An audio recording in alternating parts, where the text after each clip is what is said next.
Doctor Abdul Kalam ने अपने पिताजी के बारे में बताया, रामेश्वरम मंदिर के सबसे बड़े पुजारी पक्षी लक्ष्मण मेरे पिताजी के अभिन्न मित्र थे।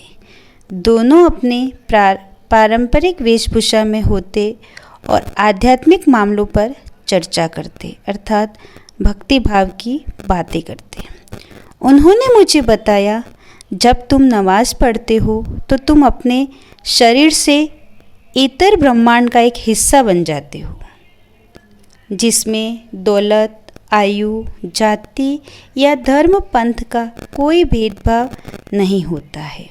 अर्थात जब कोई व्यक्ति भक्त के रूप में बन जाता है तो उसमें न कोई द्वेष, न ईर्ष्या, न कोई भेदभाव, किसी भी तरह की बुराई उसमें नहीं आ सकती। डॉक्टर अब्दुल कलाम ने रामनाथपुरम के श्वार्टज हाई स्कूल से प्रारंभिक शिक्षा पूरी की।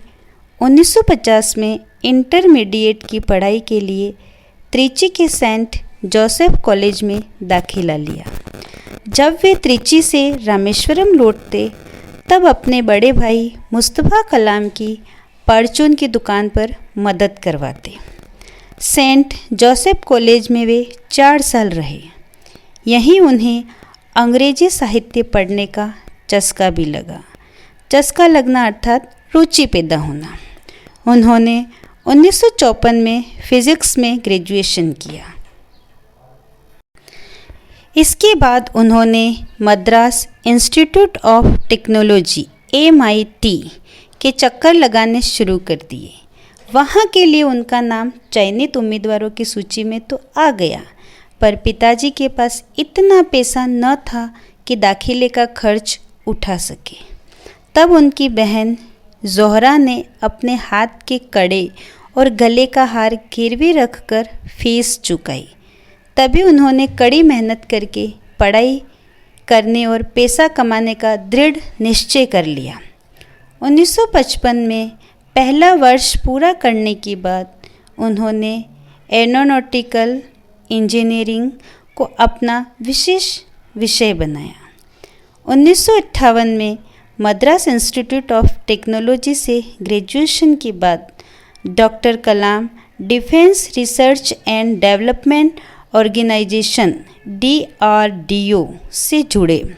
शुरू में उन्होंने भारतीय सेना के लिए एक छोटा सा हेलीकॉप्टर डिज़ाइन किया, लेकिन वे इससे संतुष्ट न हुए। इसके बाद 1962 में वे Indian space research organisation ISRO से जुड़ गए।